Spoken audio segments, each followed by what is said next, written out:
Dr. Brené Brown, she defines vulnerability as uncertainty, risk, and emotional exposure. And I don't think that there has been a time where collectively, not just in Australia, but globally, we have had a period where we're all in this completely uncertain time of going, I don't know what's going on.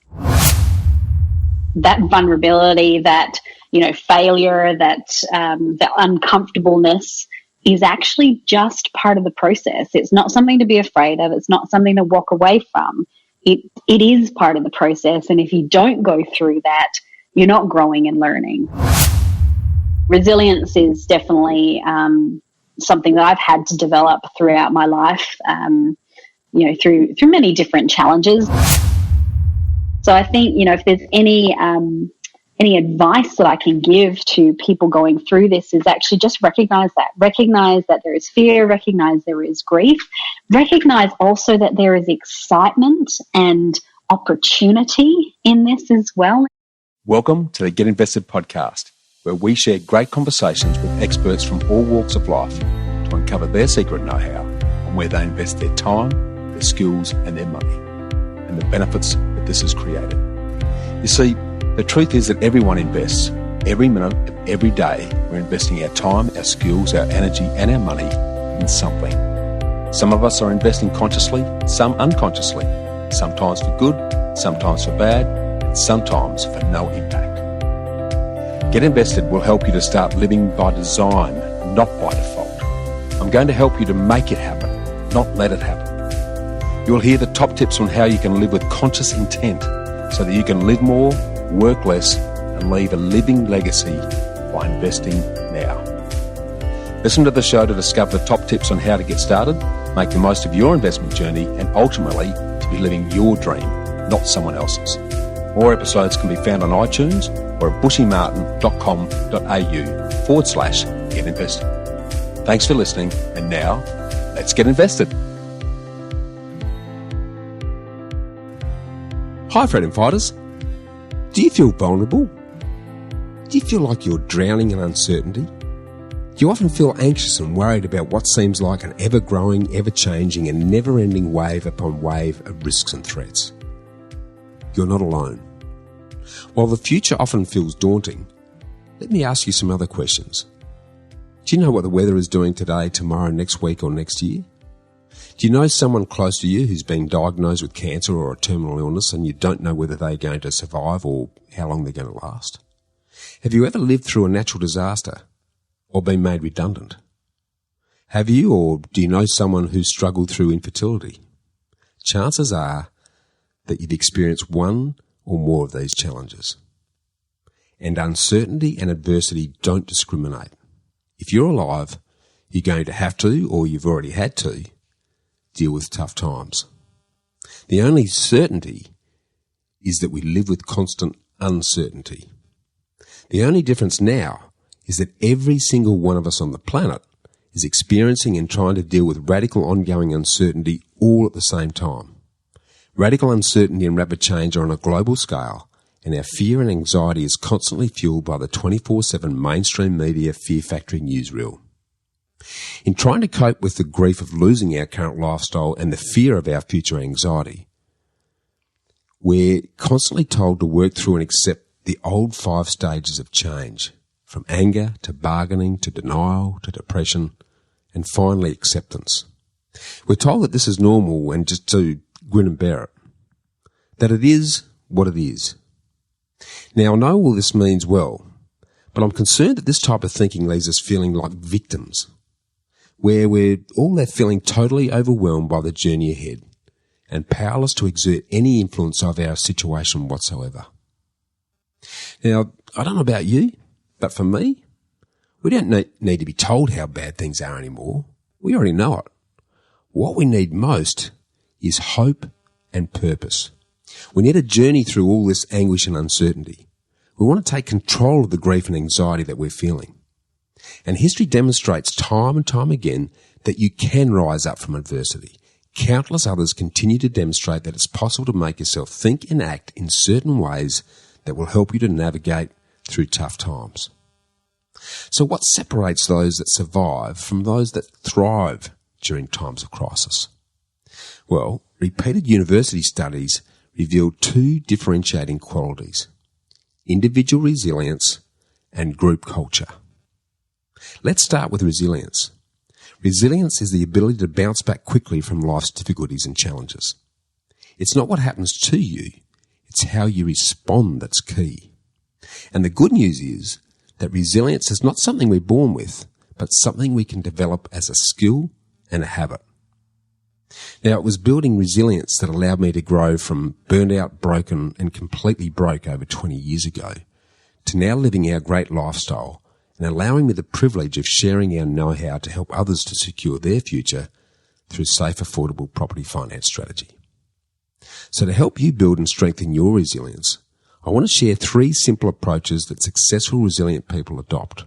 And I've borrowed these from resilience expert Dr. Lucy Hone. They can be summarised in the words suffering, focus, help or harm. Accept suffering, focus on good, and continuously ask yourself, is what I'm doing helping me or harming me? Let's break it down. Resilient people know that suffering is part of life. They know that suffering is actually the sharpener for success. Embracing suffering is the basis of ancient Greek Stoicism, summarised in Ryan Holiday's awesome book, The Obstacle is the Way. If you haven't read it, grab yourself a copy. When the tough times inevitably come, resilient people seem to know that suffering is part of life. Knowing this stops you from feeling discriminated against when challenges do arrive. You stop asking, why me? And you start asking, why not? If not me, who? And if not now, when? Unfortunately, the real tragedy these days is that not enough of us seem to know this anymore. We live in an age where many of us feel entitled to perfect lives. Shiny, happy, perfect photos on Instagram and Facebook have become the norm, when all of us actually know that the very opposite is true. The last 28 years of uninterrupted prosperity here in Australia and New Zealand, for example, have increased our expectations and weakened our resilience muscles. We're just not used to dealing with uncertainty in our iPhone everything and instantaneous Google and GPS worlds anymore. Secondly, to be resilient, you need to focus. You carefully choose where you're directing your attention. Resilient people have a habit of realistically appraising situations. They focus on the things they can change and learn to accept the things that they can't. This is vital and a learnable skill. Resilient people have worked out a way of tuning into the good around them. They find things to be grateful for daily, despite how bad things might seem. I've learned to start every day by mentally going through everything I'm grateful for before I even get out of bed. And in my simple 1-page daily bush journal action plan, I start by writing down the 3 things that I'm grateful for and the 3 wins I had yesterday. This can be anything from the very small to the very large. I give thanks for my wife, my son, our smiling Samoyed rescue dogs. Size doesn't matter here, as it's the thought that counts. As I often say, what you think about is what you bring about. I also listen to positive, uplifting podcasts and YouTube videos when I'm getting ready every morning to energise and motivate me for the rest of the day. So deliberately and consciously go hunting for the good stuff every day and turn off the bad stuff. Whatever you do, make an intentional, deliberate, ongoing effort to tune into what's good in your world, because there's a lot that we take for granted. The third key in building resilience is to keep asking yourself every day, is what I'm doing now helping me or harming me? This is a very powerful question. How is what I'm doing or not doing serving me? If it's not, stop doing it or stop doing nothing and do something different. After I lost my marriage over 20 years ago and was separated from my son Adrian, late at night, I'd often find myself poring over photos of Adrian and getting upset. After torturous months of doing this, I started to ask myself, is this helping me or is it harming me? I realised that I was much kinder to myself if I stopped looking at the photos before I went to bed. By asking yourself whether you really need to spend another hour on social media or listening to the news, you're putting yourself back in the driver's seat. It gives you control over your decision making. So to summarise, if you want to build your resilience muscles, remember to embrace suffering, focus on the good stuff, and constantly ask yourself, is what I'm doing helping me or harming me? Now and in the future, when you find yourself in radically uncertain and rapidly changing situations where you're filled with fear, anxiety and grief, where you start thinking, there's no way I'm going to survive this, which, by the way, is going to continue to occur with increasing frequency in our exponentially changing world, I urge you to lean into these 3 simple approaches. Know that struggle is part of life. Don't let your attention get fixated on the negative, and constantly question if the way you're thinking and acting is helping you or harming you. Now, I'm not pretending that thinking and acting like this is easy and it won't remove all the pain, but it will allow you to work with change and move through it so that you can bounce back. Just remember, suffering, focus, help or harm. Accept suffering, focus on good, and ask, is what I'm doing helping me or harming me? These are the keys to developing resilience so you can not only survive but thrive through tough times. And contrary to what many of us think, resilience isn't a fixed or elusive trait that some people have and some people don't. It just requires the willingness to try basic strategies like the ones that I've shared with you today. Now, we all have moments in life when the path we thought we were taking veers off into some terrible direction that we never anticipated and we certainly didn't want. It happened to me over 20 years ago, and it will happen to all of us at some stage. So expect them and embrace them as your major learning and growth phases. Resilience is also the key quality behind our 4-part Keep Calm Cycle Survival Series webinar videos that I did with Paul Averill of the Property Investors Network of Australia and New Zealand, or PINANZ, that's PINANZ.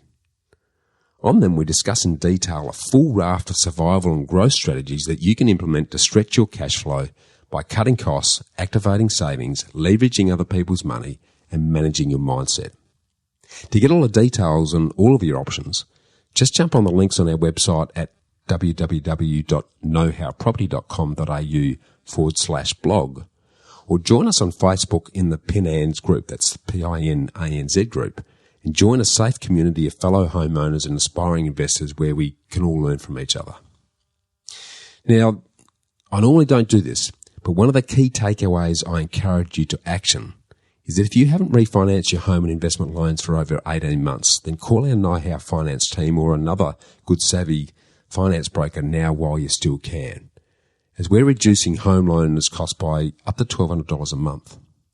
And I strongly suggest you do this sooner rather than later, as the banks and lenders are significantly restricting who they will lend to as a result of the pandemic. So don't wait until it's too late. Let's now turn to the second interdependent quality that separates those that survive from those that thrive during times of crisis. And this is the criticality of culture. If our individual survival is dependent on our growing level of resilience, then our group survival centres around creating and operating in a culture of trust and safety.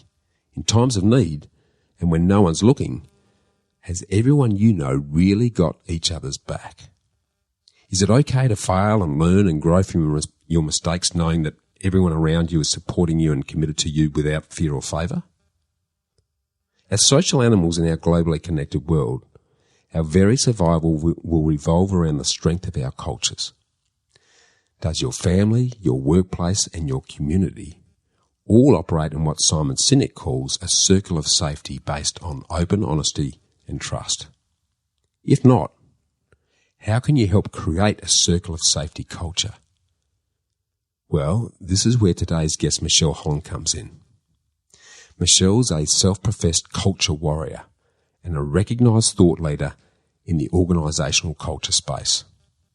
She's an international best-selling author, a speaker, executive coach, consultant and entrepreneur, and the founder and creative director of SynergyIQ. Her most recent book, Culture Inc., Create a Business that Delivers Results and People Love, applies her decades of experience and research into culture, leadership, and employee engagement to empower you to create workplace cultures that deliver the results that you desire, with your ideal workmates and customers lining up the door. It's a great read. And her SynergyIQ team are amazing consulting and change professionals who specialise in leadership development, culture, change management, and business transformation. As a qualified change, culture, and business excellence authority, we enjoy an in-depth chat today that will give you a practical playbook to build cultural resilience. And she answers all of your crisis and culture questions, including how can you grow through discomfort and vulnerability? How do you lead and manage in challenging and changing times? What's the difference between empathy and compassion, and why are they both important? How do you make good decisions in dynamic situations and circumstances? What is culture, and why is it critical to survival at the individual and group level? What defines an effective culture, and how can you build a robust, resilient culture that will allow you to survive and thrive through any circumstance? So if you're looking for someone to expertly guide you through uncertainty, challenge, vulnerability and risk, then please enjoy this high-energy chat with Michelle Holland.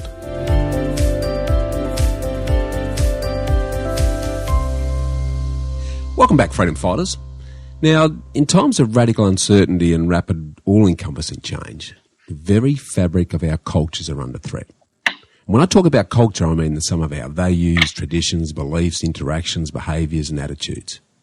From our families to our businesses to our communities to our states, our countries and even globally, as highly social, purpose-driven animals, the strength and quality of our cultures is being put to the test. And it's our collective cultures that will ultimately make or break us in these times of trouble and will separate those who struggle to survive versus those who go on to thrive. So to deep dive on culture as a major survival and growth driver, we're really privileged to be joined by a leading culture warrior, Michelle Holland. So welcome. Let's get invested, Michelle. Hi, how you doing? Very goodly. I've been looking forward to getting you on board because culture is one of those things that sits there unsight, unseen for most of the time until there's either an issue or something to dive into. And I know you're a cultural guru as far as that goes. But for those who don't know you and what you do, can you give us a quick rundown on that for us to start off? Yeah, certainly. So I am a culture and leadership specialist. I've been working in this space for well over 20 years now. I always say 20 plus because I don't want to give it away too much, but 20 plus years. Written a few books, including one specifically on culture and organizations. It's called Culture Inc. Create a business that delivers results and people love. And I guess I view culture a little differently or a little the same as some people, a little differently than others. I like to go really deep into it, and I'm a bit of a data and stats nerd, so I like to get into all of the statistics that sit behind cultures as well. So yeah, I guess I started my career, I actually started as an accountant, funnily enough, and then decided that numbers weren't so much my thing, but I love the problem solving, so went into human resources, and as you can imagine, people create lots of lovely problems to solve, and as I got further into that world, I determined that I was sick of putting Band-Aids on situations and wanted to start fixing them. So hence I moved into much more of an organizational excellence and culture and leadership space so that I could, fix the problems before they happened. That was the idea anyway. So, and I guess in my spare time, I'm a mum and I am a business owner, and I have another business with my partner as well. We're doing a startup in the IT space, music education. It's just, my brain, as you can imagine, is all split in a number of different pieces. But today we'll talk culture. That's awesome. No, brilliant work. I guess where I'd like to dig in there straight away a little bit, and we'll come back to how you view culture differently shortly.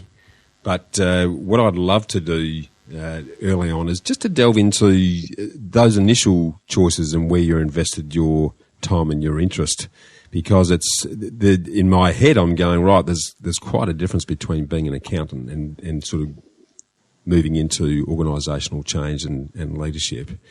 Can I go right back to what led you to even want to be an accountant? What were the drivers then? Yeah, wow. Okay, we'll go back then. So I actually wanted to be a photographer, and I was following a very artistic, creative route. And I, unfortunately, at that point, or fortunately, whichever way you want to put it, I listened to all the very well-meaning people in my life who told me that you can't earn money from the creative industries, and therefore I should go and find something else to do that would be a better career prospect for me. So I started to look around. I was very good at maths. And my dad said to me one day, well, everybody needs an accountant. And I went, oh, okay, well, I'll go do that then. So that's actually how I ended up being an accountant. Wow. It was, I just kind of fell into it. And interestingly, I left school. So this is after school. And I went on a holiday. And I went, nope, I'm going to be a photographer. So I looked up all these courses on photography. And when I got home, my mum and my dad, thinking they were doing a very good thing for me, had enrolled me in the accounting course that I was investigating previously. So I went, okay, looks like I'm going to be an accountant. So, yeah, I kind of fell into the accounting world. And did it quite well. That course actually brought me some really good friends, and I actually met my now ex, but my husband at the time, who's the father of my two children. So I definitely got some major bonuses out of that accounting course. But it's interesting because when I think back to it, I don't regret anything in my life, because I feel that it's always a learning experience, and you get a lot of grounding out of studying things like accounting. It's very much how the back end of a business works. So I think it set me up in good stead to be in the world that I'm in now, because culture is that top layer, but there's what's going on underneath. So I think digging in deep and figuring it all out and almost like ferreting away a bit, it's really necessary when you want to know what's actually going on in a culture of a business. So yes. even though they seem very different, I think that really helped ground me into a very practical place when it comes to looking at an organization overall. Yeah, okay. So what was the trigger then that you obviously reached a point in your accounting career where you said, no, there's bigger things or different things for me. You talk us through what you were feeling and what you were thinking at that time that led you to invest your energy in more the leadership change culture space. Yeah. Well, I was actually working as an assistant accountant, and every so often I would jump into the financial accountant role. And one of the things I really enjoyed doing was actually the board papers. I really enjoyed that part of it, telling the story around the finances rather than the detail of it. Mm. And I remember having a conversation with this, the guy I was reporting to, and saying, I just can't get excited about finding the zero. And he's like, what do you mean? And I said, you have to get to zero when you're doing all this accounting stuff. It has to equal zero at the end. And I just can't get excited about the zero. And I said, but what I am excited is about telling the story of the business, the financials and the more that strategic end. So I started to recognize then that I had a more strategic mindset. And at the same time, in the same organization, the HR manager was sitting across from me in a little cubicle across from me. And I was kind of watching her and what she was doing, thinking, this seems like a bit of an interesting role, what she's up to. And then she had me involved, because I was managing the payroll for that business, involved in the employment manual. And then I got involved in implementing a performance management system. And I thought, you know what, this I think is more me. This is really more me. So from there, I made a big decision to quit my job and go back to school to study HR. So I did that. And, you talk about investing time and energy. I have invested a lot of time and a lot of energy into my own professional and personal development. And that's always been for me a catalyst for change. If I'm feeling like I'm not doing what I should be doing, I seek out the learning so that I can start going, okay, let's find something different. So I did start doing human resources, and I started doing that. Moved into a payroll position in a big organization, actually UniSA. I worked, which I loved working at the university. And the reason I chose that was because I was looking specifically for a payroll job, because I knew I could get a payroll job given my background that was based within a HR department, so I could transition. So very strategic choices, I guess, I made in my career and making sure that I could transition. And I was so, so lucky that as I was in the payroll job, I moved into the supervisor job pretty quickly and started doing communications out to the organization. And the senior consultant in organizational development actually was apparently watching what I was doing, and she came over to me and said, hey, really like the way you communicate, really like the way you're introducing these changes. I've got a 6-month, role in this project. Do you want to come over and hang out with me for a bit and do this work over here? And she was extraordinary as a mentor and a leader and a teacher. And I was very, very lucky.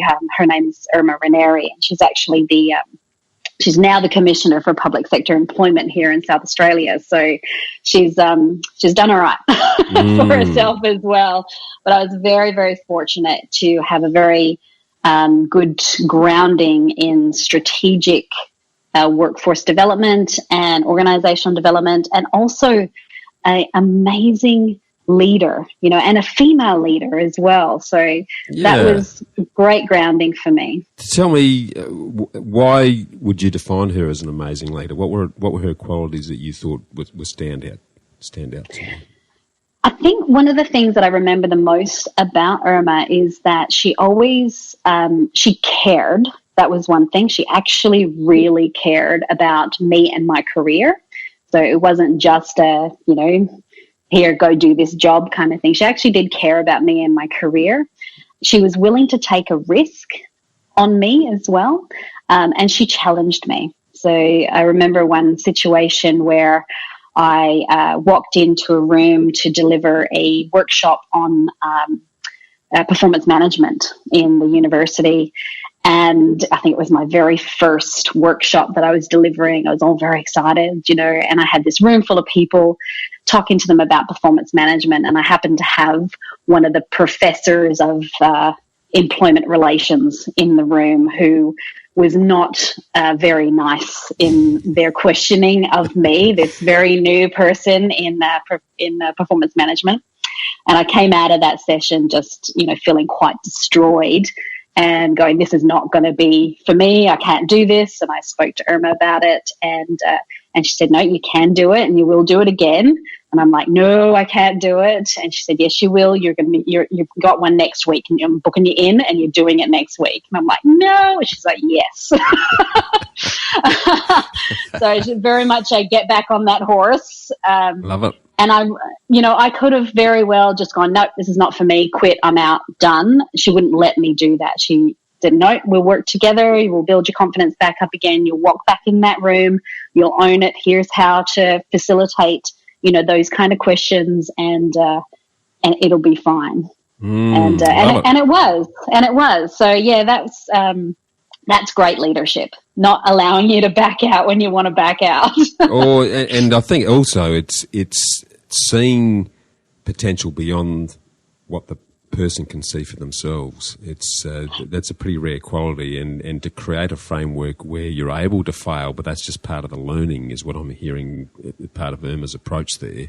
She made you feel okay about that, to get back on and have a go, and you knew that she had your back in that regard.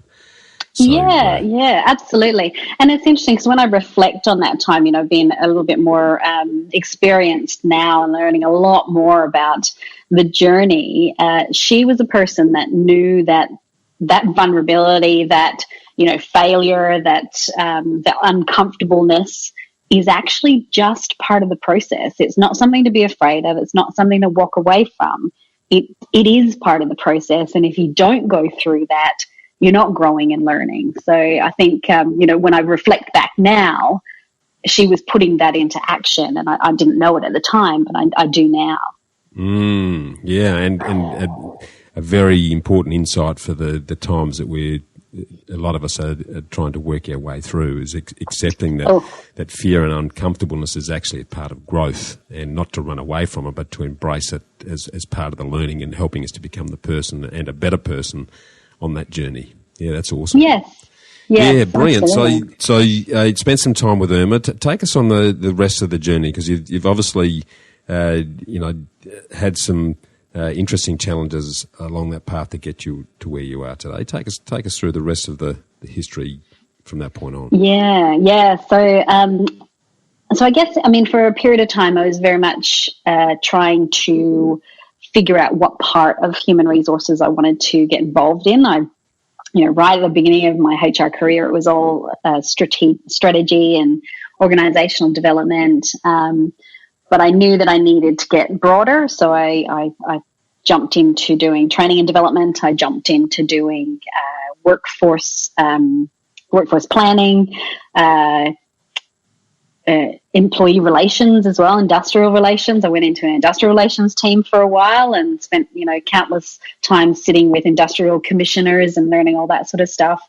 And worked my way through and almost all of the facets of human resources. The only one I didn't touch on was work health and safety, because I just couldn't do it. Don't blame you. Way too much compliance for me. It's like, no. Oh, yeah, no. That'd be a death by 1,000 cuts. Yeah, it's the one. Yeah, it wasn't for me. So, So then I moved into a role in a aged care organisation that was a senior HR advisor. So it was a lot more of a practical role in a much more diverse, I think, role as well. So that really allowed me to broaden out. And I'd actually followed over one of my other mentors into that role as well. She, another amazing female leader that I was fortunate to have early in my career as well. Julie Goods, her name is. And I followed her over there. And then an opportunity came up about 9 months into me being there. My HR manager decided that he'd had enough and he was heading off somewhere else. And Julie thankfully took a risk on me and put me into the senior HR manager role. And I floundered about for 6 or 8 months going, oh, right, this is what leadership and management's all about. That's not as fun as it looks from the outside. So, learned along the way, and it's much easier to give leaders advice on to do things and actually do it yourself. Love it. Yeah. And so I had a very challenging situation, a challenging team at the time. We were, we'd lost our payroll people both at the same time, and brought in some temps, and then that ended up being a big mess. And we had to clean up all of that and clean up the relationships associated with that.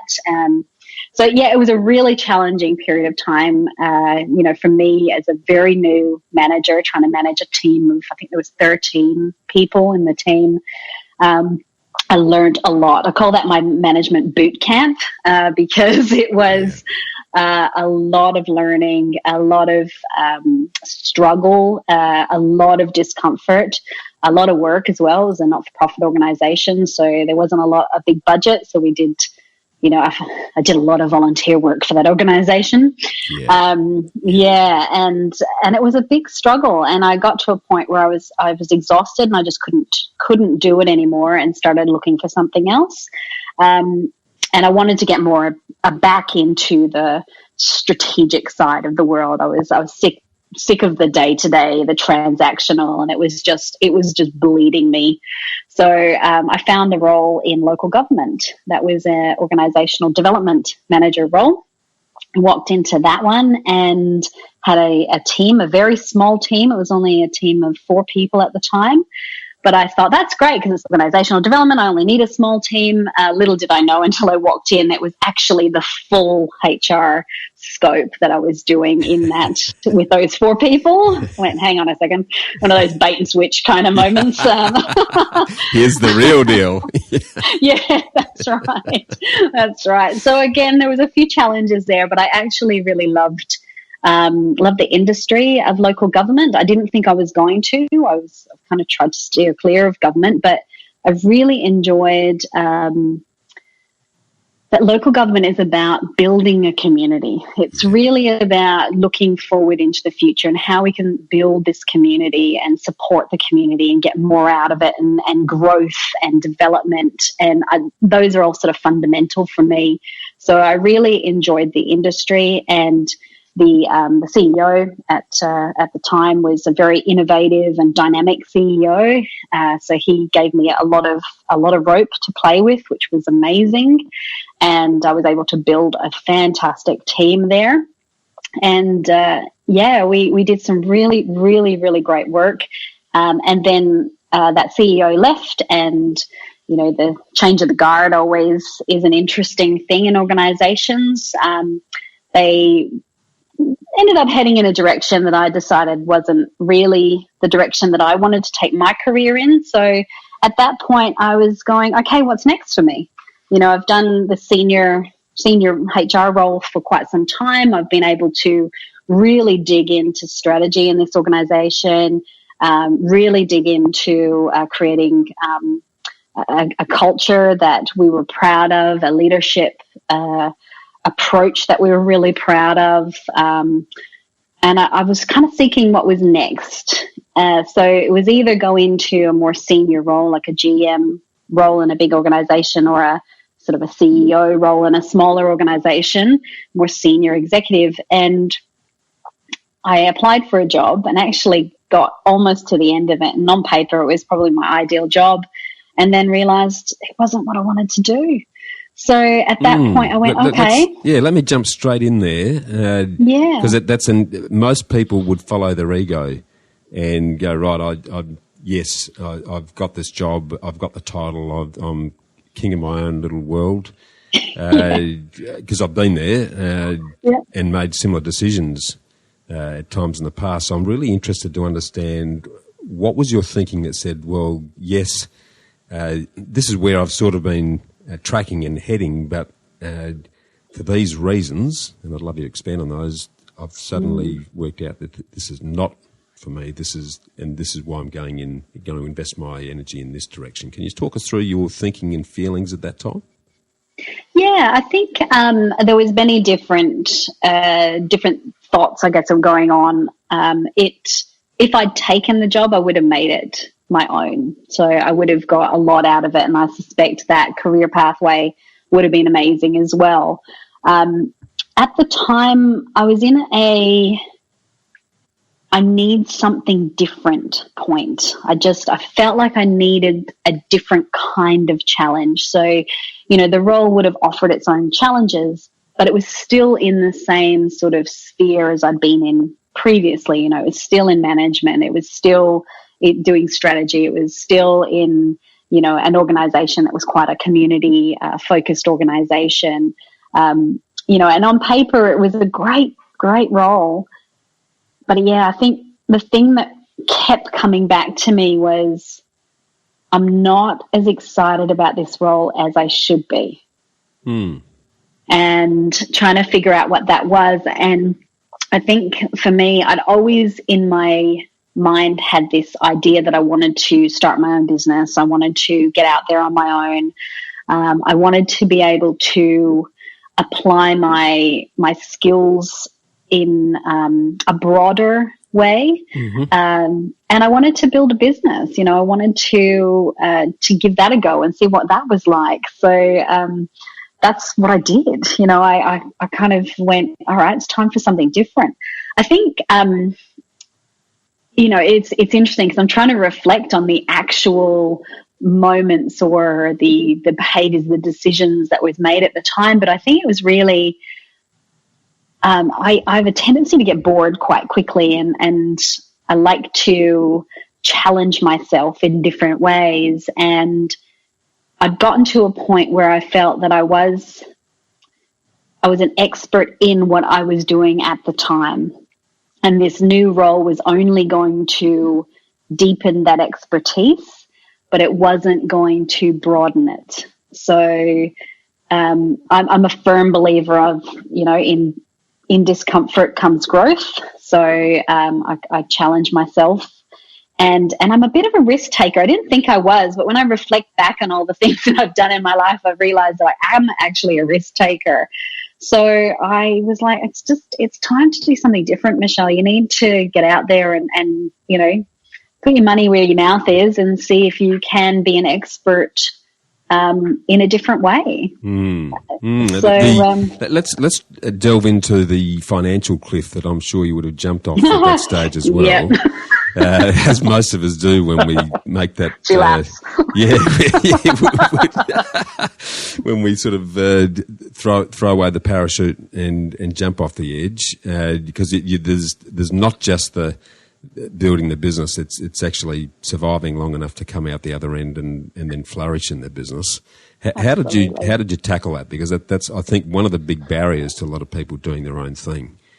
I just don't think I'll be able to survive long enough financially to make this happen. Or worse still, they have a crack, they dive off the cliff and then run out of money, oxygen, and then go under in the first 2 years. How did you tackle that? How did you manage your way through that? Yeah, really, really badly. And my advice is always, please don't do what I did. It wasn't great. Look, I had a small safety net. So I think the advice that's usually given to me is, 3 to 6 months, 6 months to 8 months, whatever it is, of safety net in your account so that you can go, no worries, I'm good. So you can cover your living expenses.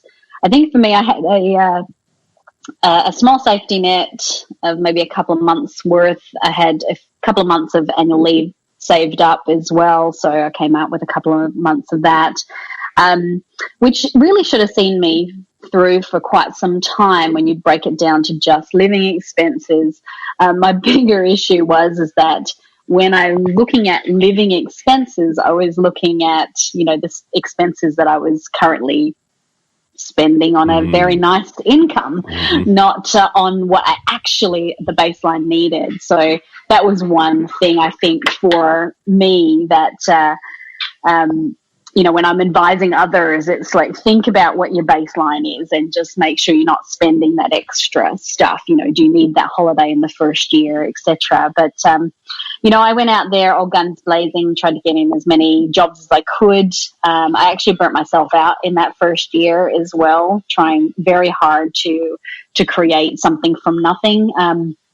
Thankfully, I actually had a very strong network moving into that space, so I was able to draw on my network quite a bit, and that kept me going for the first year and first sort of year and a half. It was actually year 2 that was not fun at all, and it almost I started looking for jobs again in year 2 because it was just not a great space for me. But I think my tenacity and my determination and almost I think a bit of ego as well, I cannot let this fail, drove me to make some different decisions and to ride it to the end. And it was almost at the end. I'll tell you this little tale. I was I was actually standing in Savers, which is a secondhand clothing store that we love to go to because you get great deals on stuff like that. IKEA ads, start the car. When you go in there, it's like, So my daughter and I love to, peer through and see if we can find anything. And at that point, I remember being in there. She wanted a pair of jeans, and I was like, okay, let's go have a look. And I just remember going, I've got almost nothing in my account now, like almost nothing. I've probably got enough to pay for her jeans. what am I going to do next week? I've got a bit on the credit card still. We're going to be okay. Oh my God, like what's going to happen? And I was standing in that store just going, this is me. I'm going to have to like ask my mum for some money. And I got a phone call while I was standing in the store, and it was a project that I'd put in for, and it was quite a decent sized project. And they rang me and said, yep, you've got the gig. So that was my lifeline at that point. And it was all up from there, actually, because I recognized that, you know what, I can do this. Even if I'm right at the end, I can do this. The work will come. I know it will. If I do the right things, the work will come. So I just put more time and energy into doing the right things, which were things like, connecting with my network and making sure that I was developing a good understanding of marketing and a good understanding of running a business rather than just the craft, because I think that was the turning point for me, was recognizing that I was no longer a culture and leadership specialist. I was a business owner first. I was a consultant first. I was a salesperson first. And what I was selling was culture and leadership specialty. And I think once my mind turned to that, then my business turned as well. And that contract that came in enabled me to get another one and another one and another one. And now we're in a really good space where, I've got a business partner on board, and we've got staff, and we've got people doing work for different clients. But yeah, it was that turning point. It's almost like you ask the universe for something and it eventually turns up. Yeah, well, great insight there, though, in the context of the shift between being a specialist practitioner to a business owner. And that's the very thing that I think a lot of people trip themselves up on. I often say for people coming on board with our team, because everyone runs their business within our business. That's the business model for us, because it's built in performance and built in accountability. It becomes very results based. Which people then are self-motivated to drive, and it minimises the amount of management that's required actually you're just there to support and guide and train and give them the skills. But and I often say that, if you're going to do this and you're jumping off the salary bandwagon, you've got to be able to survive for 2 years, because that's how long it's not 6 months, it's not 8 months, it's 2 years that you need to be able to see you through this. What's your partner doing? Can he or she fund your lifestyle while we get there? But you need to start by recognising that you are running a business within a business. And unless you've got that right, and you're very clear on that, then it's going to be a very torturous road. So absolutely, great insight, really good insight. That's brilliant. Was that if you look back on your journey so far, was that what you would consider to be your most challenging moment? Yeah, absolutely. I think though that period of time, it challenged not only me financially, because I've had a job since I was 14, right? So I've been one of those people that's always had a job, put money away, did the holidays when I wanted to, bought what I wanted to buy, because, I moved up the career ladder, had a very good income, and then all of a sudden I was struggling for money, and I'd never been in that position before. So the financial challenge was real, but I think the bigger challenge for me was the challenge of identity. What did this actually mean for me as a person? Who was I? There was a lot of challenge around that time around, is this what I want from my kids? Am I able to, 2 years ago I was able to take them on holiday and now I can't. There was a lot of that challenge around, am I doing the right thing from my family, not just, for myself? What happens if my parents need my help? I can't give them the help right now. What happens, I love giving to charity and doing volunteer work, And I was unable to do that at the time as well. And contribution is actually one of my deep values. So it really, really challenged me around my deepest values, because I wasn't learning as much as far as well, that's not true. I was learning a hell of a lot, but it wasn't a I wasn't doing any. I didn't feel like I was formalizing the learning, if you know what I mean. I wasn't doing I wasn't going to conferences. I wasn't doing new courses or learning new ideas. It was really, I was learning who I was and how to survive. And when I look back on it now, that has been absolutely the best learning for me.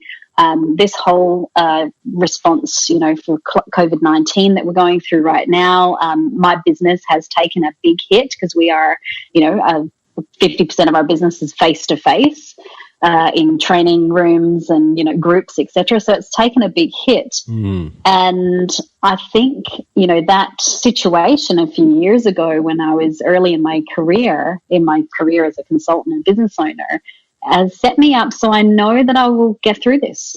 It's going to be okay. I love that self-belief that you've engendered through, probably you put the oxytorch on your resilience. That's probably mentally toughened you to be able to accept that, well, even if I get down to my last cent and I'm looking through the window at savers, I'm actually going to get through this.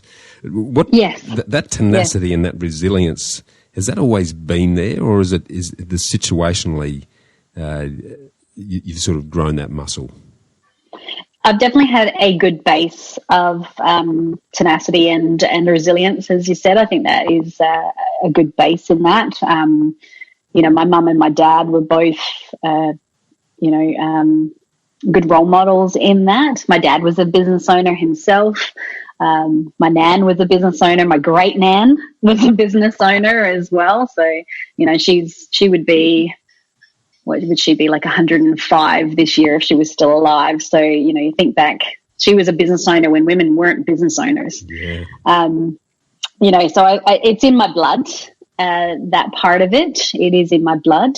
I think the tenacity and the resilience has come, from a long journey through school as well. I don't know if you notice, I've got a funny old accent here that you probably can hear, and people go, where is she from?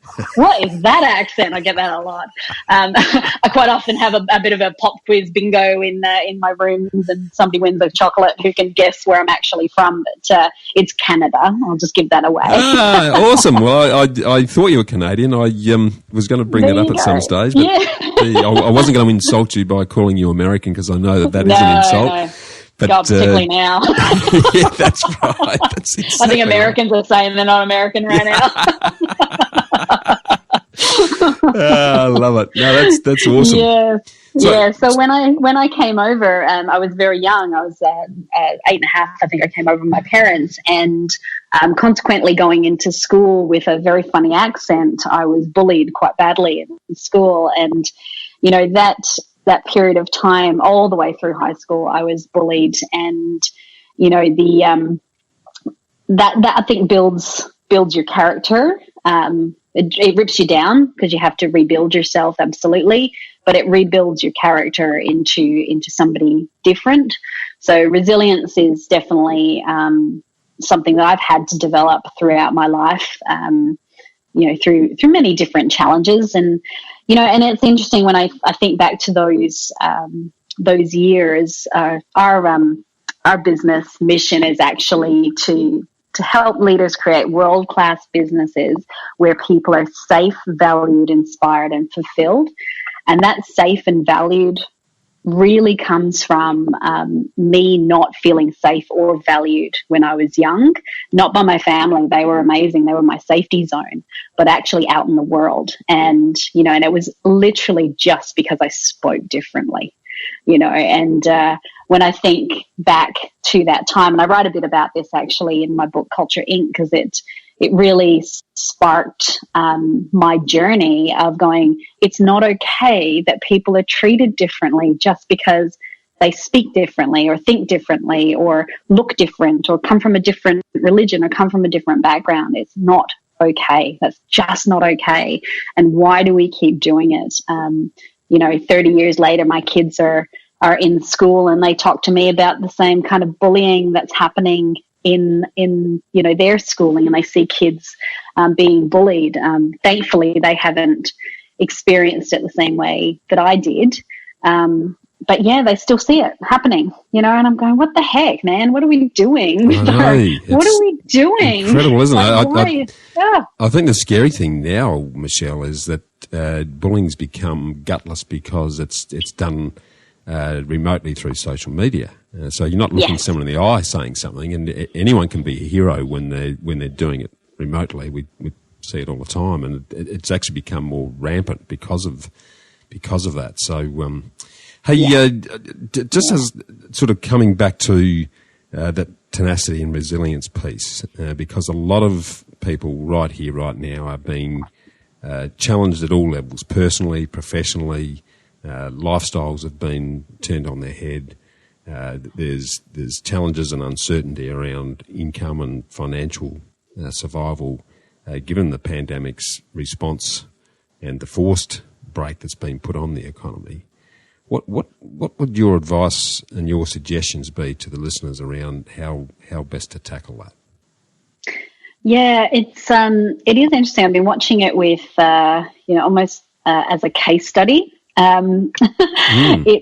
It really is a case study in vulnerability. It's this period of time. I think what I observed is in the first few weeks, so the sort of first 2 to 3 weeks of, what's going on, are we locking down? Are we not locking down? Okay, now we're going to be going, to work from home. We're not able to go out in groups of, I think it started at 500 in Australia and then down to 100. And, and I was watching myself go through this, as well as the people that work with me and also our clients and the broader community, and how people were responding to it. And it really was complete and utter collective vulnerability. And Dr. Brené Brown, she defines vulnerability as uncertainty, risk, and emotional exposure. And I don't think that there has been a time where collectively, not just in Australia, but globally, we have had a period where we're all in this completely uncertain time of going, I don't know what's going on. The risk, not only for, the health risks, but the risks of business. I've got a number of people I know are in the entertainment industry, and their businesses have come to a full stop, so that financial risk, the business risk, and talk about emotional exposure, everybody's scared. There's a lot of fear that's about. We saw people hoarding things from supermarkets. That is born out of fear, and it's really interesting in, the media's response to that, obviously is, to exacerbate fear so that they can sell what they need to sell. But people's response to the hoarders, they're being disrespectful, they're just jerks, they're this, they're that. And it's actually, they're scared. And this is their response to being scared. Underneath most negative behaviors and vulnerability, there's fear. We're just fearful, and we respond in different ways. Some of us, do that sort of run and hide and pull the doona over our heads and don't want to get out of bed. And others go into full attack mode because they are fearful. And this is, I think, an unfortunate thing of our society and workplaces. We see this all the time, is the amount of emotional intelligence is actually really, really low. So therefore, we don't name it as fear, or grief. There's grief as well going through this. Things are changed. I don't know if I'm going to be allowed back in my workplace. That's grief, but we don't name those things. We then go, it's anger, or people are, frustrated, or people are, just jerks, or whatever we decide it is. But underneath all of that, there's this huge amount of emotion. And I've seen the really I hate using the word good, but the managers that are actually doing well and the businesses that are doing well are the ones that actually acknowledge those emotions in their people, and they do something to help people cope during that time. And it might be as simple as, how you going today? How you going? You know, is there anything I can do? How can I help? What do you need? You know, just those simple questions is amazing. You know, a number of our clients have been extraordinary in their communication. They've been sending out messages. Okay, this is what we know so far. We don't know this, but we do know this.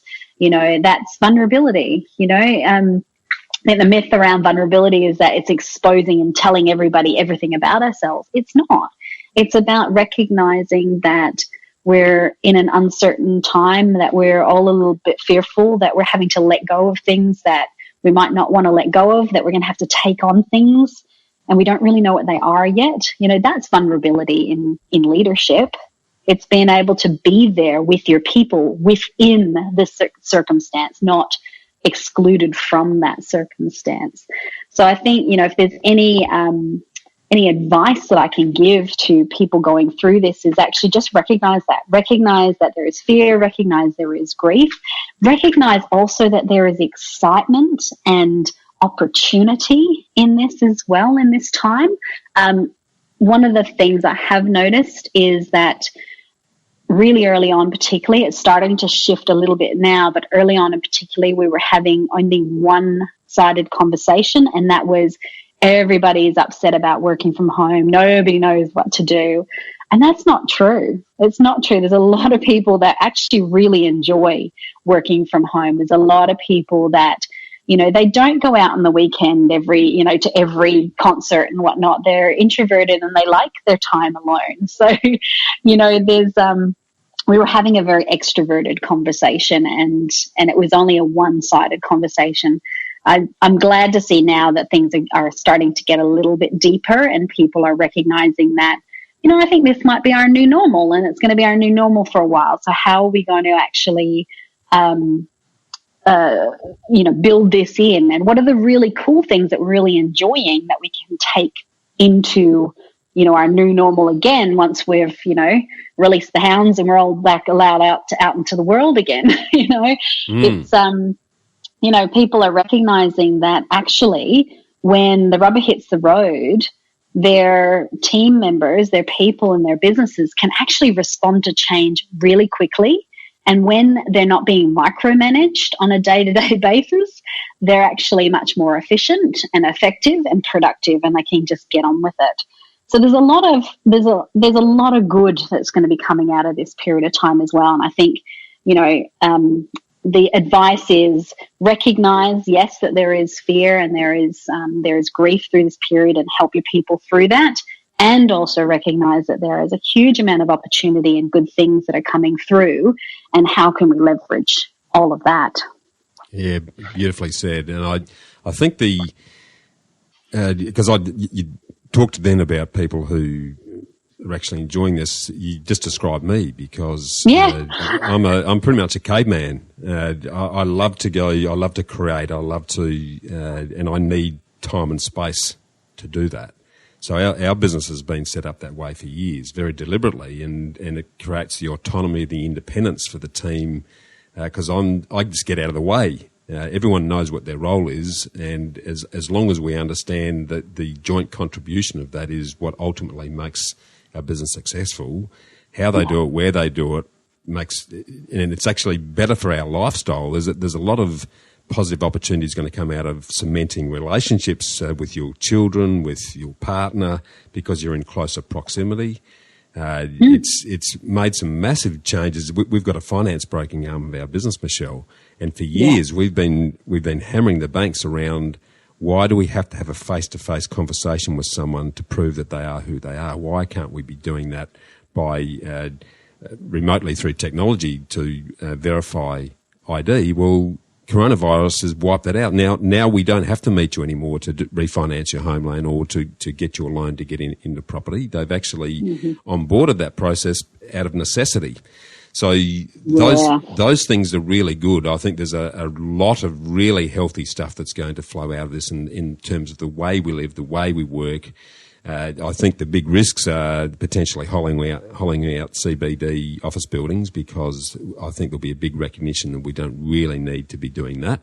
In our exercise, we had a collective point in relation to a meeting room and a boardroom where we could face to face, so that there is that level of human touch and contact, which is really important. And just on that, I'd love your thoughts. I've been suspicious is not the right word, but tentatively cautious about this new term, that the social distancing term. It really worries me in relation to the habits that may set up in relation to our human connection, the level of trust, and everything that makes us who we are as a race. What are your thoughts around that? Yeah, I'm glad you bring that up, actually, because it's the term social distancing to me is actually a really it's the wrong term to use for what we're actually doing. What we're trying to do is physical distancing. You know, we're trying to maintain a physical distance so that we're not spreading a virus.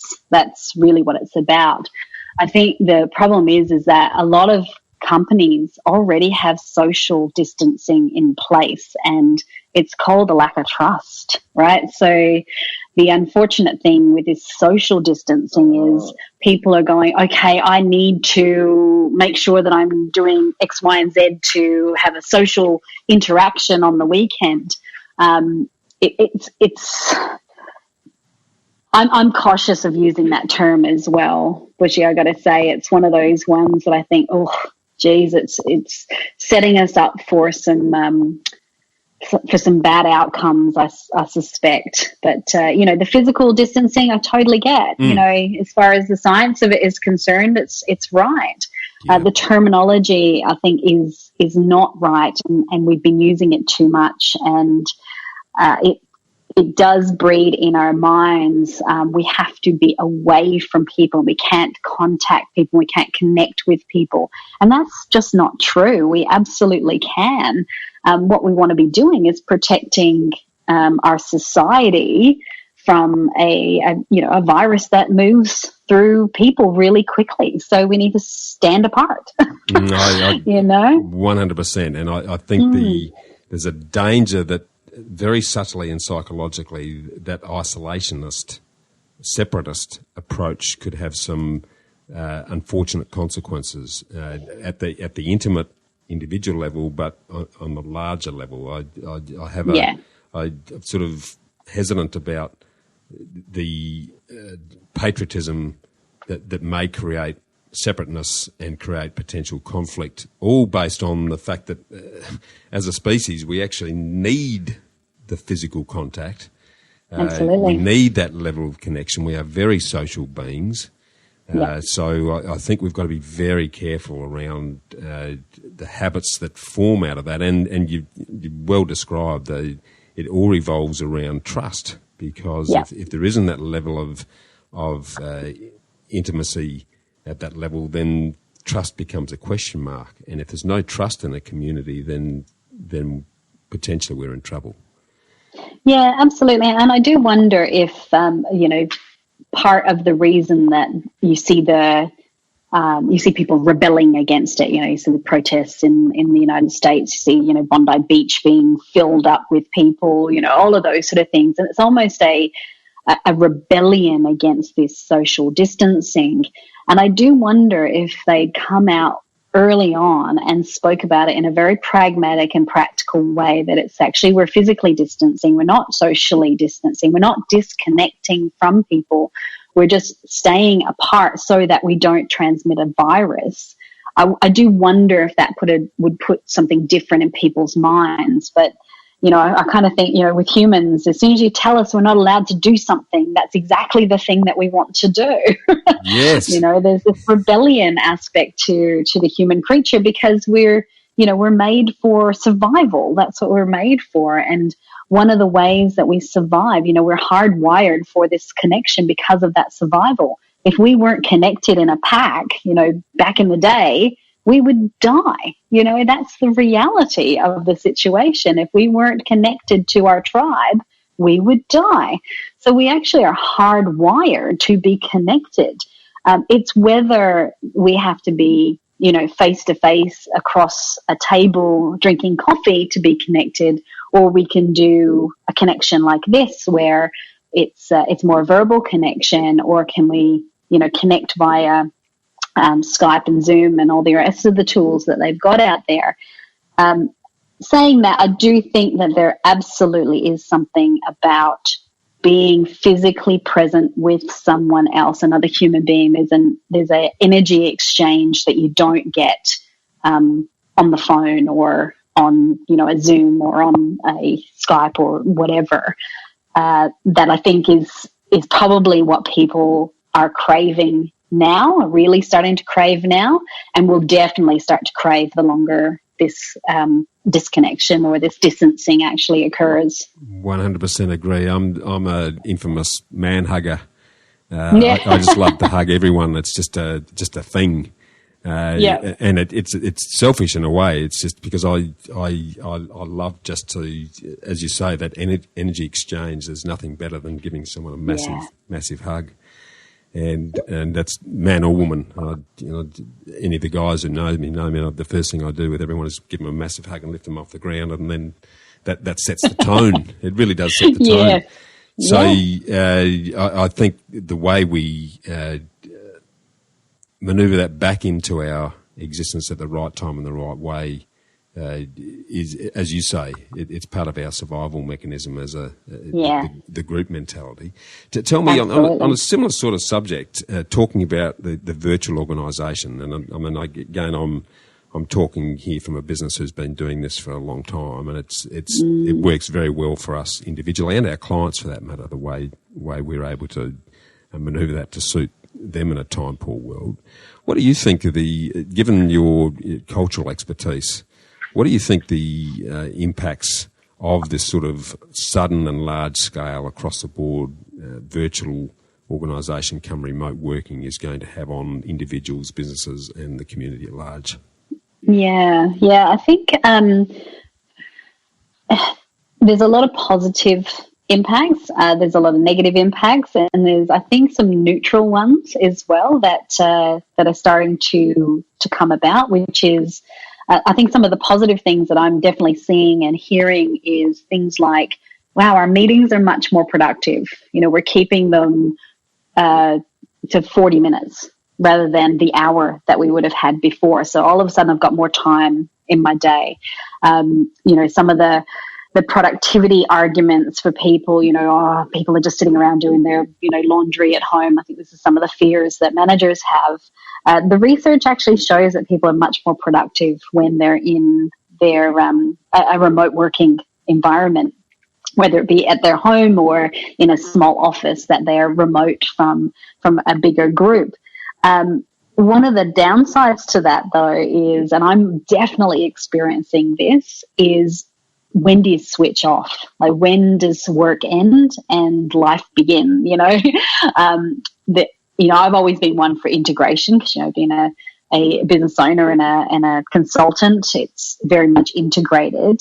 But I've been very clear about carving out those periods of time where I don't work. I've had strong boundaries around when I get phone calls about work and when I don't get phone calls about work. Yeah. And I have noticed in the last few weeks that I have personally fallen into some bad habits of working on the weekend again and, doing things at all hours of the night. And I think because I've set up my office in a more accessible place, because my kids are now schooling from home as well. So they've taken over my other office.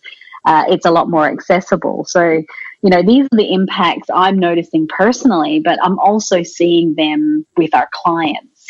They're going, we're getting this real efficiency happening from people working from home. And I think part of that, the little cynic inside of me says part of it is because they're not looking over their shoulder constantly to see, every mistake they're making. They're actually just seeing now the outcome rather than seeing the mistakes, the inputs. So that's a real benefit. And I think that's something that I'm hoping that leaders start to really reflect on as far as their culture is concerned is if they aren't so focused on the inputs that they can actually get better outputs. And that is a culture thing in many organizations. And I have noticed, we've been speaking to a few of our clients, who are coaching clients and our culture clients as well. And they're noticing that. They're really noticing that their people have stepped up, that their people seem to be transitioning through change in a more productive way. And I can't help but think it's because they're actually, it's a bit like the Facebook thing, right? You only see the good stuff. You only put the good stuff on Facebook. You don't put all the crap that leads up to the good stuff. You just put the good stuff on Facebook, So all of a sudden, managers are seeing the good stuff, but they're not seeing all the crap lead up. So they're going, wow, this is amazing. People are really producing, they're really productive, they're really performing, which really says more about the manager than it does about the individual. That's exactly right. That's exactly right. Yeah. So I think, sorry, you go. Yeah, no, I think you're touching on a really good point there, because I'd sort of love your thoughts around as leaders at any level in whatever business you're in, because we're all leaders at different times and in different situations. Given the fact that we are locationally independent effectively now for a big percentage of the time in our work lives, what are your thoughts in relation to how leaders need to be leading and how they need to be making good decisions in these times of radical uncertainty? Yeah, I think, decision making is such a critical aspect to culture. I've been asked in the past, what's the first thing you look at when you're going in and diagnosing somebody's culture, and it's essentially decision making. I can usually pick a type of culture within a very short period of time when I understand how decisions are actually made in a business. So when we talk about an effective culture, an effective business, it's their leaders are able to make the decisions that, with enough information that they can critically analyze, to have the best kind of impact that they want to have. They're not always going to make the absolute right decision every time, because they might have information. This time is the information that's coming through is different almost every day. There's new information that's coming through, particularly in the first few weeks. Leaders can only make good decisions when they think more broadly than the next step. So if they think about what's the impact of this decision on not only the people that I'm making the decision for, but on the people that they are then serving as well. So having a much more holistic view on decision making is really important. This is one of the things that we talk with leaders about when we are working with them to set up the kind of culture that they want is, what sort of outcomes do you want? If you want great outcomes for your client, then you need the decisions to be made as close to the client as possible. So this is where, that micromanagement just does not allow people to have a great customer experience, because, customer says, I want X. Customer service person says, hang on a second, I just got to go ask my manager. Manager says, just a minute, we'll go check the policies and procedures. Policy and procedure people say, hang on a second, we're just redoing that policy and procedure. Can you wait a week while we finish it off? Executive team say, not really keen on the way this policy and procedure is written. Can we just wait another week and we'll get another version of it? And 3 months has gone by and the customer hasn't got the X that they've requested. This is bad practice. It's inefficient. It's not a great way for you to keep your customers on board. And this is the impact of culture, right? So that's the impact. We often say that the experience that your employee is having is directly correlated to the experience your customer is having. And that is about the leaders. Yeah. Right? So And I don't want to just say culture is only leadership. It's not. But it's a big part of it because it's generally the leaders that are making the decisions on how the business is actually running. I think in this particular time right now with all this uncertainty and the change that's actually happening, it actually is enabling leaders to think differently about their decision making. It's meaning that they actually have to make swifter decisions. It means that they have to let go of some of the perfectionism around decision making as well and go, the 80-20 rule has to rule here. I'm making the best decision with the best information I've got at this time, and I'm going to use that. And the other thing I think is really important for leaders during this period of time is that you don't make decisions and chisel them out in concrete, right? You can actually, in 2 days' time, go, you know what? That decision that we made was based on that information. We've got new information now. We're going to have to be agile. We're going to have to shift what we decided then, and this is the new decision.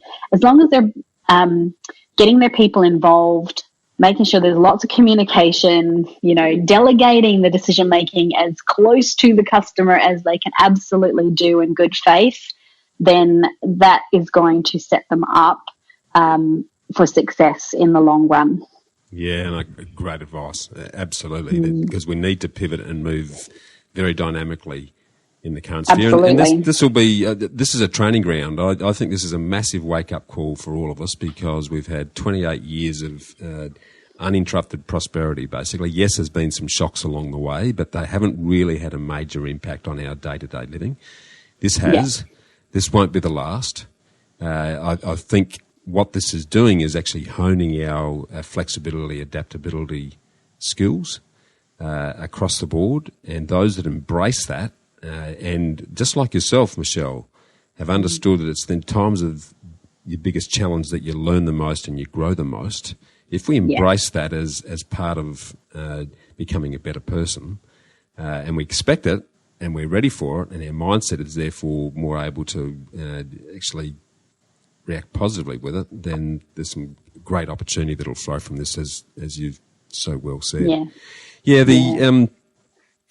Just on a similar exercise there, because we've talked about leadership, but I often find in organisations, and there's a bit of to some degree, I'm probably overstating this, so there's a bit of a victim mentality in some organisations where people say, well, I can't influence that, I'm not running the show. But everyone's a part of that cultural mix. What's your advice to those that mightn't be directly leading in terms of what they need to be doing to contribute to a culture that's going to survive and thrive in challenging times like this? Yeah. It's a really good question because we get that a lot as well as, I'm not the leader, we can't do anything, et cetera, et cetera. What I often say is culture is an everybody game. It's every single person in the organisation that creates the culture and keeps it in play as well. So, there are people who are creating processes and practices. Are you in control of those processes and practices? Then yes, you probably are. Then you can make change in them. You can look at them and think, how is this going to impact on the procurement team down the road there? How is this going to impact on the project manager that's got to implement it? You can think broadly beyond how is this going to impact on me. That doesn't take any time, any more time, any more money, or it doesn't need a leader involved in that. You can do that yourself. Being able to be honest and open and have good, robust conversations with people. Again, you don't need your leader's permission to do that. You don't need to be in the CEO role to have good, open, honest conversations with your colleagues that help them learn and grow and help you learn and grow. It doesn't take any time, any money. It takes time. It takes investment of energy, but it doesn't take any money. It doesn't take, a leadership position to do that. There are really simple things that people can do that actually really contribute a lot to culture. There are, when we look at culture overall, there are some elements of the structural elements of a business that hold the culture in place, or, there's the expectations that are set, and there's the experience that happens within a business. And that's where each individual person can actually have some control over, is the experience. What experience are you giving to your colleague? What experience are you having when you're dealing with another team? How often do you just go, you know what, I'm going to go over and see if I can get some time with that team that I'm supposed to be collaborating with, but I'm not collaborating with them because I feel like they just stand in my way. How about I take one of them out for coffee and get to know them a bit better? These things seem really simple, but they are really impactful. And there's a whole list of things that people can do from that granular level. One of the most important things that they can do, though, is actually expect something better than what they've got. If they can go, I would like something better than what we have right now, and they start to almost rally the troops, I've seen a lot of change happen because a group of people from within the business have raised concerns, but not only raised concerns, taken action to make things different. And it might be those small actions to start with, but those small actions have a big impact, quite a lot. There's that Margaret Mead quote where she says, and I'm going to completely get it wrong here, but it's essentially, don't think that a small group of people can't create significant change. In fact, it's the only way significant change has ever happened. And I think that's so true in organizations as well. We wait way too long for the people at the top to create change, but unless you tell them change is necessary, unless you show them a different way, unless you rally your colleagues together and come up with different ways, then there are times where the leaders sitting at the top are sitting too far away from the work that's actually happening, and they're having a very different experience. So if you're not actually saying something, then nothing's going to change anyway. So I think that's probably the most powerful thing that people at your traditional non-management level roles can do is actually just start talking with your people, start expecting things to be different, start wanting something different, do some research, read some books, read the stuff that we've got on our website, which is, about how you can interact differently with people, how you can look at processes differently. It's a multi-layered approach to culture. It's not a one-size-fits-all. It's not a one-person job. It's an everybody job, and it takes time to get it right. And there's not a one-size-fits-all. So, I quite often say, what's the definition of culture when we talk in groups, and they start throwing out some words like behavior and norms and values, and I'm like, keep going, and they throw out more words, and I'm like, you're not going to get it wrong. There's actually nothing you can say that is wrong, because everything is culture. Culture is the DNA of the business. So it's in every decision, it's in every process, it's in everything. So, you'll never get it wrong. Just try something, start something, and, what's the worst can happen? It stays the same. Yeah, I love that. We've got one of our maxims in know-how is that if you catch yourself talking to your partner after work or someone else at work about something that you haven't spoken to the person directly affected with, then that's your trigger to go and have that conversation. No, perfect. Yeah, I love that. It's straight away, it's like, okay, well, nothing's going to change if you're telling everyone else but the person that's involved in it. Have the conversation. It can be robust. You may not agree, but that's okay. If at least it's aired, then there's an opportunity for some improvement to be made. So, I love that. And I love what you've hit on the head there is it's culture's not a big thing. It's in every little thing that we do every day. It's the stuff that we do when we're not looking that really defines the essence of the culture of a group, whatever that is, whether it be your family, whether it be your business, whether it be the community. They're all exactly the same in that regard. And what I'd love you to do, because your book Culture Inc. really focuses on some of this gold in terms of what would you define as the hallmarks of a good culture in that regard? So we tend not to use the term good or bad cultures, but what we do is we use high performing, functional, effective. The most important part of the whole practice or process with looking at an organizational culture is determining what is right for that particular business. Because it's different, because there are the values in place. Everybody's values are different. Even if we have exactly the same word, we define them differently. So that's the first place to start, is to say what is right for this organization. What is the kind of culture that we want to have here that's going to deliver what we want for our customer, and it's going to deliver the experience that we want our people to have, and the functional elements of the business.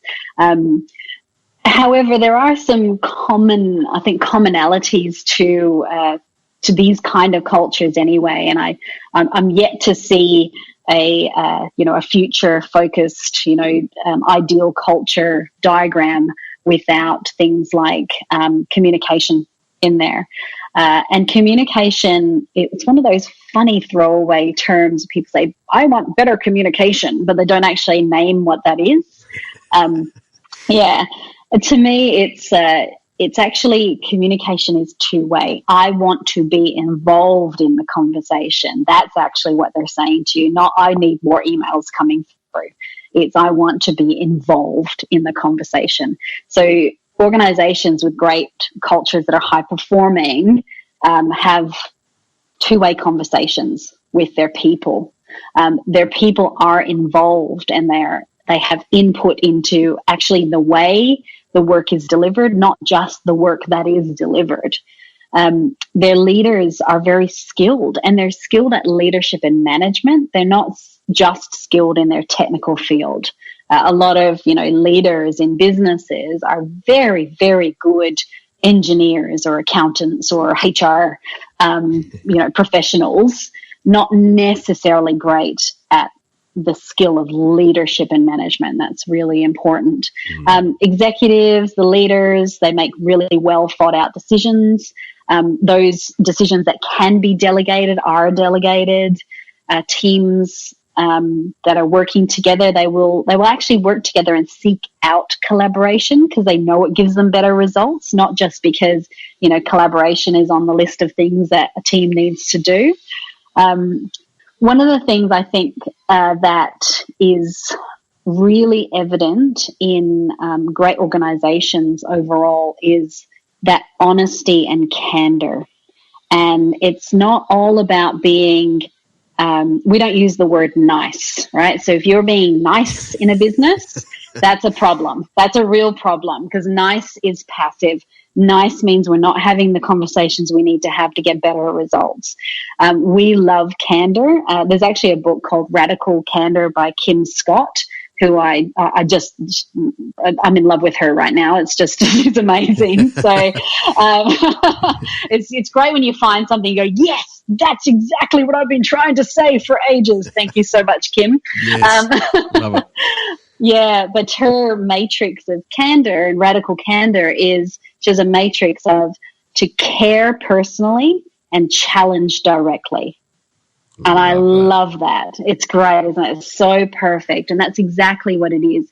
You have to be able to, in a functional, high-performing culture, to be able to have the freedom and the safety to be able to challenge what's going on. And, having stand-up, robust conversations in workplaces doesn't mean it's a bad culture. It actually usually means it's a functional one. You're actually communicating if there's robust discussion, because you then know that people are saying what they think, not what they think they should be saying. Absolutely. I would much prefer somebody say to me, this is just crap. I don't like what's going on here. Please, we need to do something different, than complete silence. Yeah, 100% agree. I haven't read that Radical Candor. That's just gone straight on the Kindle list. Thank you. Yeah, it's a good Michelle. one. Yeah, love that. Hey, there's a lot of subjects that I would love to delve into, but one of the things that I don't see enough of, I think, when we talk about those commonalities in culture, is compassion. Now, I hear a lot about empathy, and it's easy to be empathetic, but there's a difference between empathy and compassion. What's your feeling on its contribution to the right culture?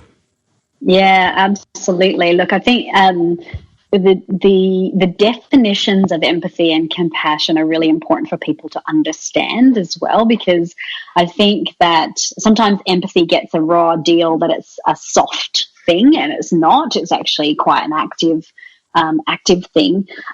Empathy is essentially when we are connecting with the other person and how they're feeling, not necessarily the situation, but we're connecting with them, how they're feeling. We're recognizing that in ourselves, and we're there for them. Compassion is the active process of the support that then happens. So I think both are essential in good organizations that have effective cultures. They, seeing not only leaders but everybody having compassion for each other, being able to actively support each other, is such an important part of the empathy process. We can feel for someone, but if we then go, oh yeah, I feel for you, and then I'm heading out the door and I'm not going to bother with you anymore, that's a missed opportunity to develop and strengthen a relationship. I feel for you. I hear what you're saying. What can I do? Is there anything I can help you with? Is when it transitions then into compassion. I know that you're going through a tough time. Do you need some time off? I know that you're going through something at home. Can we balance out the work that you're doing here with the work that you're doing at home? How can we do this in a more practical way? So, I look at compassion as a very practical skill set that everybody can actually put into place. A team member can say to another team member, hey, looks like you're a bit challenged with, X, Y, Z. Is there something I can help you with, like as far as your project is concerned? Or I know that delivery is coming up soon. Can I help you? Exactly. Just that can I help you is going to help someone say either, you know what, yes, I'd like some help, or actually, you know what, yep, it's tough. I'm going through something and I've got this. But thank you for asking. But asking the question. Yeah, I love that. We talk about creating that circle of safety in our business where we've all got each other's backs, and we're all got our antennas sort of sensitized to because we all go, every one of us, our life goes in waves, and it's quite dynamic. And unless we're asking each other the question and then actually doing something about it, where someone is, very different to say, oh yeah, someone talks about an issue and then, as you say, oh, that's great, see you later. To actually going, righto, well, this is what we're going to do to help. Would that help you? How about we do this? How about we do that? That's the stuff that really builds a really trusting team that are then prepared to do anything for everyone else in the team, but also then are much more inspired to be looking after clients and customers as a consequence of that. So that, and that, I think in times like these, teams that do have that empathy and compassion are the ones that will survive through this, and people will remember how they're treated at this time. Your clients and your team, they will remember how you're treated, and they will make decisions once things get better and there's other options to consider. People will make decisions based on that, I feel. What's your thoughts around that? Oh, absolutely. There's a Maya Angelou quote that is, people will forget what you do, but they'll never forget how you make them feel. And I think that's a really important thing for all of us to remember, because we can, have a really positive impact and influence on someone, and also a very negative one. I quite often say, words have the power to heal and they have the power to harm, and it's our choice that actually says what we're actually going to do with that. Are we going to harm? Are we going to heal? And are we putting enough thought into our words before they actually come out of our mouth? I don't think, no way in hell am I perfect in this. Quite often those words come out and I go, oh. Join the club. Damn, yeah, that's not what. Can we rerun that one? Can we just wipe that and have another go?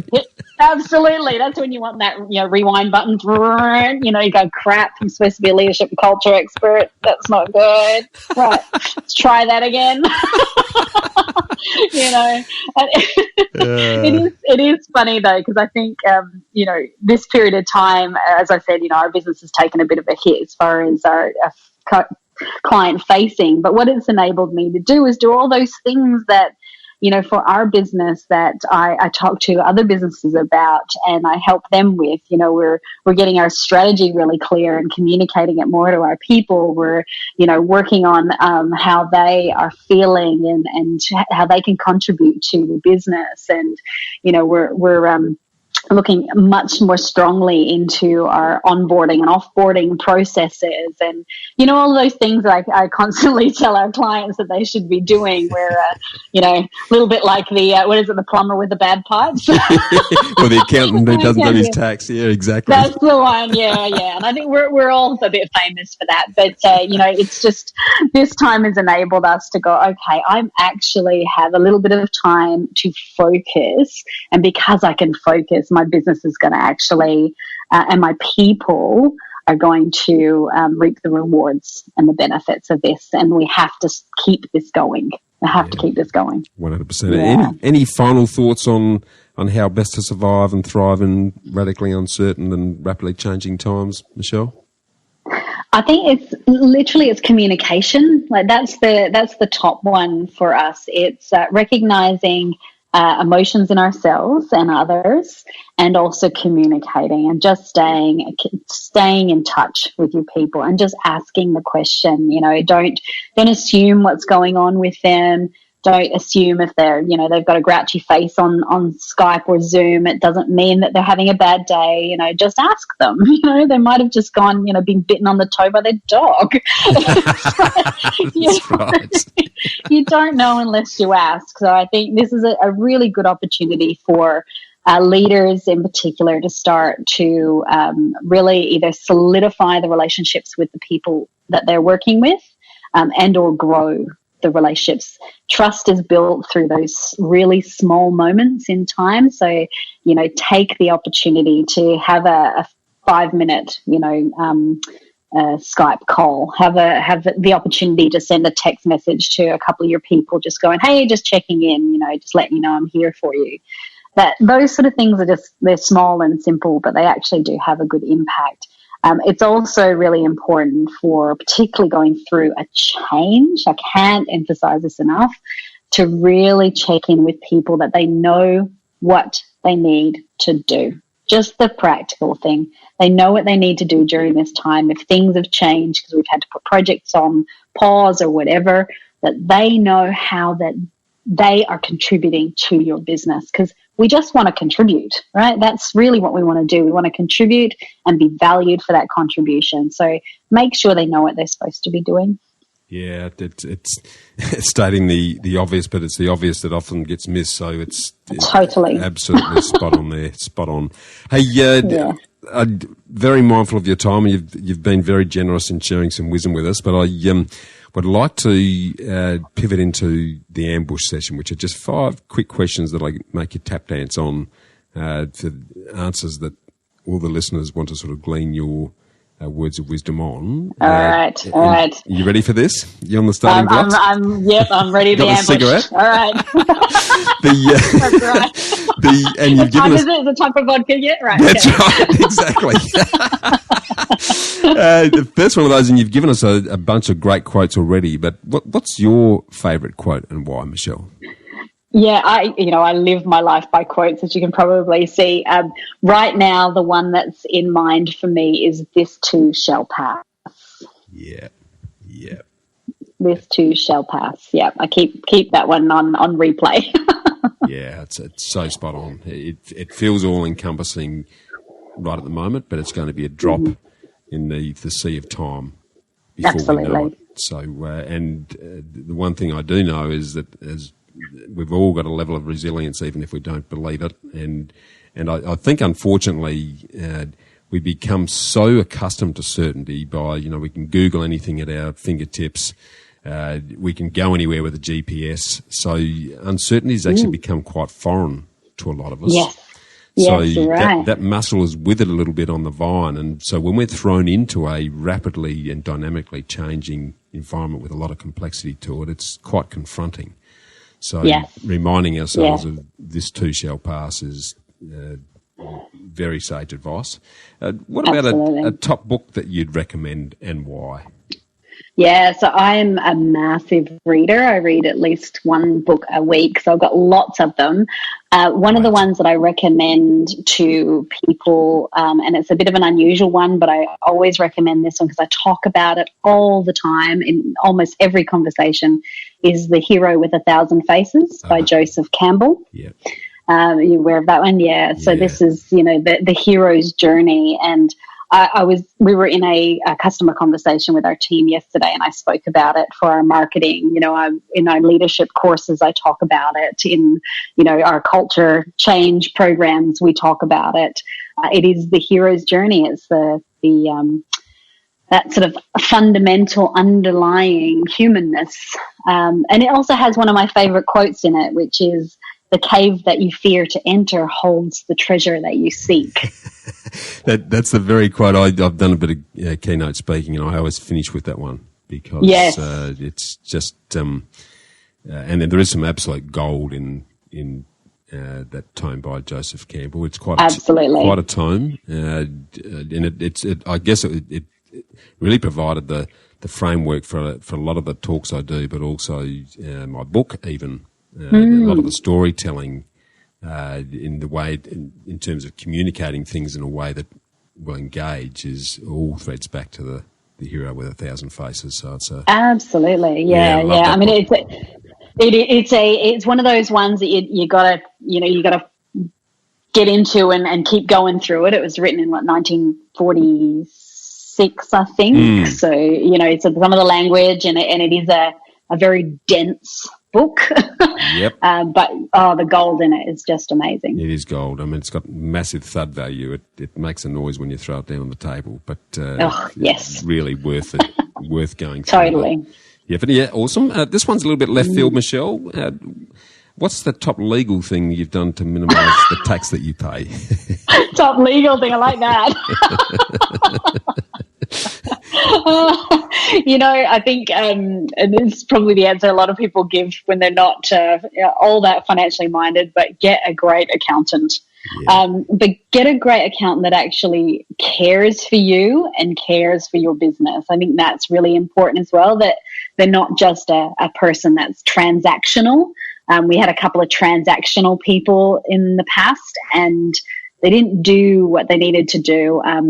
I've actually got two accountants because I've got two different businesses. So, one of our accountants, Michael, he's amazing. He's absolutely amazing. And I remember saying to him, a couple of years ago, I just want to be one of those rich people that don't pay any tax. How can I go about doing that? and he said the same thing. Legally? Well, this is what my accountant says to me, and he's a great accountant as well. He says, if you're paying too much tax, then you're doing something right, because you must be making money. I know, that's what Michael keeps saying to me as well. Every time I whinge about my tax bill, he says, well, you wouldn't be paying tax if you weren't making any money. I'm like, yeah. I'd get a good accountant, and they will help you to reduce that tax bill. And he does that, and our other accountant that do our company books for SynergyIQ do a really great job as well. Yeah, no, brilliant advice. It's surround yourself with experts in their own area so you can focus on what you've got out and love that. Hey, back on the investment subject for a minute, what's both the worst and the best piece of investment advice that you've ever received? Yeah, so I think probably the best piece of advice that I ever received, that I'm not sure if I did it early on, but I'm definitely doing it now, is to have sort of 3 to 6 months of safety net of expenses in an account that you don't touch. Because if you don't have that safety net, you're going to be constantly worried about money. You're going to be constantly worried if I lose my job, and you're constantly worried about, if coronavirus hits. Not that we knew that was going to come, but that I think is left me in good stead right now as well. So that's the best piece of investment advice, is to make sure that you're investing in your mental health around the finances. Probably the worst piece of investment advice that I've ever had, and this was my own stupid fault as well, but investing in an apartment timeshare years ago. Yep. Invest in this timeshare, you'll never lose. It'll be your holidays for the rest of your life, etc. Yeah, I'm paying it off for the rest of my life too. But I think the other thing that happened during this period of time, 12 months 12 months after I, signed this, great, awesome investment, Airbnb hit the market. Oh, no. Yeah. So that's one of those things that I keep going, okay, yeah, let's, live and learn. Yeah, we've all done those, don't you worry. Mm-hmm. Hey, personal habits. What's a personal habit that you believe contributes most to your success today? So there's many different ones. I think investing in my learning and my own self-growth has been a real habit for me. So I listen to audiobooks all the time. I listen to podcasts. Daily, so at least once to twice a day, I'm listening to something or investigating something that's growing my knowledge. And it's not always just in my field of expertise. Could be in something interesting. When coronavirus first hit, I went, all right, I need to find out all about how viruses spread and how this works. So, following my curiosity is a really important habit. We can get off the track a little bit, but sometimes it's very good. Totally. So very much investing in my development, both formally and informally. Habits around, and as I mentioned before, they've sort of wavered a little bit in the last few weeks, but having boundaries around when is work time and when it's not work time, having boundaries around when I spend time with my family and when I spend time with, other people that I care about in my life as well. So having some boundaries around that. Probably financially, we've set up so that we pay ourselves in the business. So it's not just drawings. We actually pay ourselves. So therefore super and tax is paid. Yep. And I set up auto payments on my payday. So as soon as, the money hits the account, there's money that goes off to my tax account. There's money that goes off to my savings account. There's money that goes off to my bills. There's money that goes off to my kids' account. So music to my ears, Michelle. In my book, The Freedom Formula, I talk about the automatic saver system that does exactly what you've just said. And it's so easy to do, but so few do it. And it's just not difficult these days. It's just taking the time initially to get that in place. But if it's set and forget, if you've set it up and it's looking after itself, then there's no better and no easier way to do that. So I fully commend you. You're the first person I've heard who's actually said that. So that accounting training has certainly come through somewhere there, Michelle. Well done. Well, my mum's also Scottish. I think that has something to do with it too. Awesome. Now, just a question I always love to finish on, Michelle. If I was to give you a microphone that spoke to every single one of the 7.7 billion people that are currently in the world, and I gave you 1 minute to talk, what would you say? Oh, there's so many things that I would like to say. I mean, I can talk, as you can tell. I think one of the things that I would love for people to do in the world more of is to carve out more time to think and think deeply, think critically, rather than, just jumping in and making decisions, or just, it's where ignorance comes from, right? Without thinking deeply, learning, understanding. So I guess maybe ask more questions, think deeply, talk less, listen more. It's Stephen Covey, the seek first to understand before being understood. I think that's probably, if there was a critical lesson for every single person in the world, that's probably it. 100%.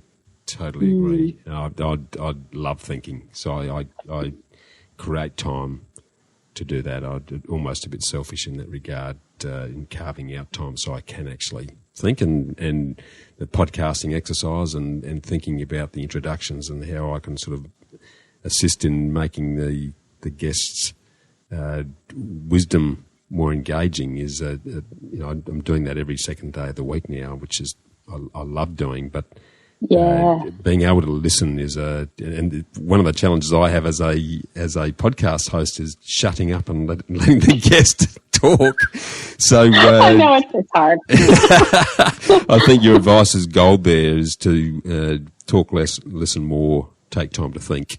None of us are allowing that to happen. We're so busy and so time poor these days that it often becomes an excuse not to think. Absolutely, so, I agree. Very sage. Yeah. Okay, well, what's next new and exciting for you, Michelle, and SynergyIQ? Well, we're pivoting at the moment, so as many businesses are, and we're taking the opportunity to create a whole digital suite of tools for our clients to use, and also to gain more clients. So I'm currently working on a online training program that is essentially digs deep into the learnings within Culture Inc. So it helps leaders to start the process of, my culture's not great. Where do I start? It gives you that where to start. Right. Working on that right now. Working on looking at our offering to the world as well, and really honing in on where we can be of most value for our people, really understanding our piece of the puzzle as well, and working hard to become the go-to consultancy firm for culture, leadership, and change. Yeah, I love that. Now, for those listeners who are smart enough to recognise how important culture is to everything we do, and I'm talking not just business, but in our family interactions, in our community interactions, in 100%. Our sports interactions, in our career, and pretty much everything we do. If for those that are smart enough to recognise that this is a fundamental piece in good times and bad, it makes no difference. We're more sensitised to it now because we're forced to stop and prop and have a look in the mirror and go, right, we might perhaps need to be doing something differently here. How do they reach out to you? How do they contact you if they're looking for your assistance to really do some work in that area? Yeah, so probably the best place to go is our website, which is SynergyIQ.com.au.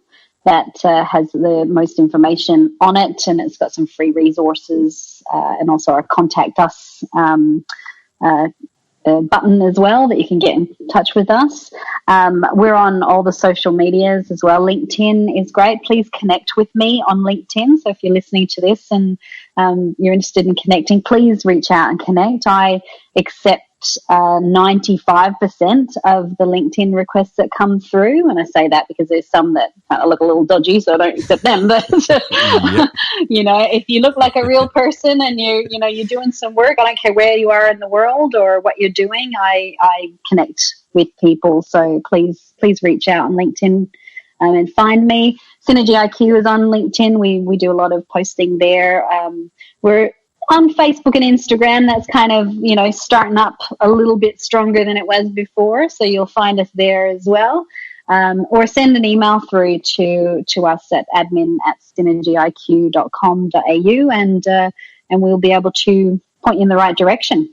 Brilliant, Michelle. It's been a very enjoyable and engaging discussion again today on a subject that doesn't get enough airplay, unfortunately. It often gets the blame, but it doesn't sort of get much of the accolades. I agree, yes. Thank you for saying that. Yeah, it's so true. So really enjoyed you sharing and opening our ears to the opportunity that culture brings us to not only tackle tough times, but to thrive in the good times. So appreciate that and look forward to staying in touch. Thank you, Bushy. I've really enjoyed this. It's been great fun. Thanks, Michelle. It's been great. Talk soon. Thanks. All right. Bye-bye. Well, freedom fighters, how good was that? To get a summary of all this investment gold in the show notes, just email me on hello@khgroup.com.au. That's HELLO@khgroup.com.au. Or check us out at www.bushymartin.com.au/get invested. I look forward to joining you next week for another episode of the Get Invested podcast. So thanks for listening, and as always, dream as if you'll live forever and live as if you'll die